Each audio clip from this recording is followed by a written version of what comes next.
Assalamu alaikum everyone. My name is Dr. Somya Iqtidar and I am Associate Professor of Medicine at King Edward Medical University. आज हम discuss कर रहे हैं thyroid problems in pregnancy के मतलब।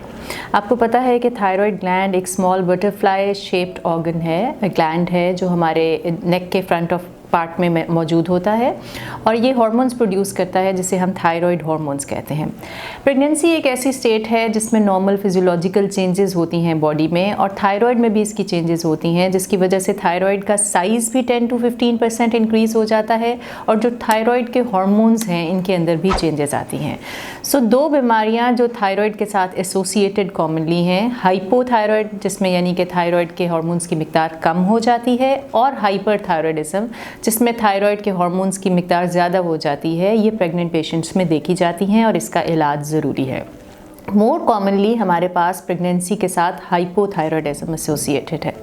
Hypothyroidism को कैसे डायग्नोज करें?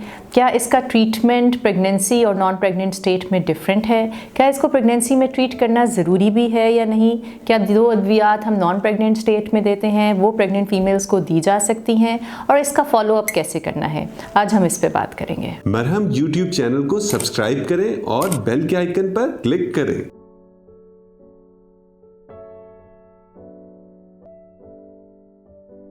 Okay, so hypothyroidism is more commonly associated in pregnancy और hypothyroidism का मतलब ये है कि आपके जिस्म में थायराइड हार्मोन्स की कमी हो जाती है।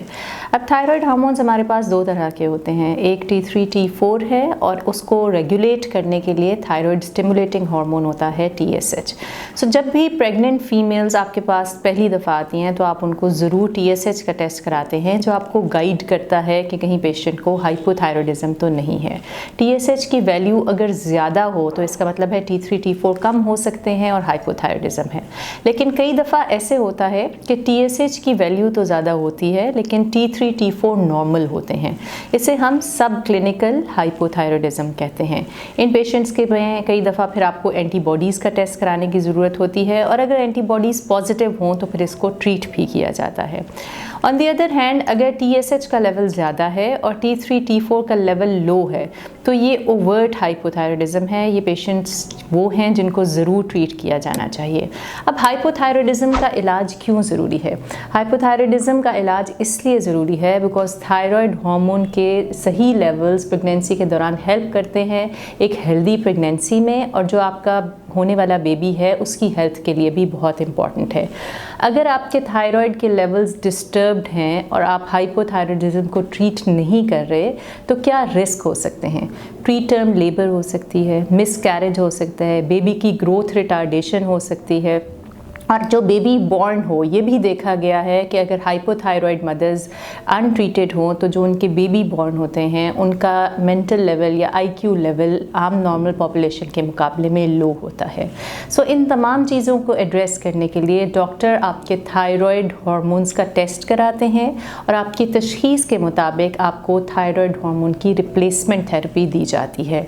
एवरी 4 to 6 वीक्स आपके लेवल्स को रिपीट किया जाता है। फर्स्ट ट्राइमेस्टर के अंदर लेवल्स को 2.5 से कम रखा जाता है और सेकेंड ट्राइमेस्टर में और थर्ड ट्राइमेस्टर में TSH के लेवल्स को 3 से कम रखा जाता है। ये रिकमेंडेशंस नॉन प्रेग्नेंट स्टेट और प्रेग्नेंट स्टेट्स में थोड़ी डिफरेंट हैं और एक माहिर डॉक्टर ही आपको मशवरा देता है कि आपने अपनी डोज को कैसे एडजस्ट करना है और थायराइड डिजीज़ के साथ एक स्मूथ प्रेगनेंसी को कैसे लेके चलना है। सो अगर आपकी एज ज़्यादा है, आपको डायबिटीज़ है, आपकी फैमिली में थायराइड का प्रॉब्लम है, आप में मोटापा है, आपका BMI मोर देन 40 है, कभी पहले इनफर्टिलिटी की या लेट एबल टू कंसीव की हिस्ट्री है या कोई मिसकैरेज हुआ है तो ये सब आपको हाइपोथायराइडिज्म की तरफ प्रोन करते हैं और आपको इसके लिए ज़रूर तशख़ीस भी करनी चाहिए और डॉक्टर से मशवरा भी करना चाहिए। Stay healthy, stay positive, have a good day. मरहम यूट्यूब चैनल को सब्सक्राइब करें और बेल के आइकन पर क्लिक करें। अभी मरहम ऐप डाउनलोड करें और किसी भी मसले के लिए 2000 से ज्यादा स्पेशलिस्ट डॉक्टर से ऑनलाइन ऑडियो या वीडियो कॉल के जरिए बात करें।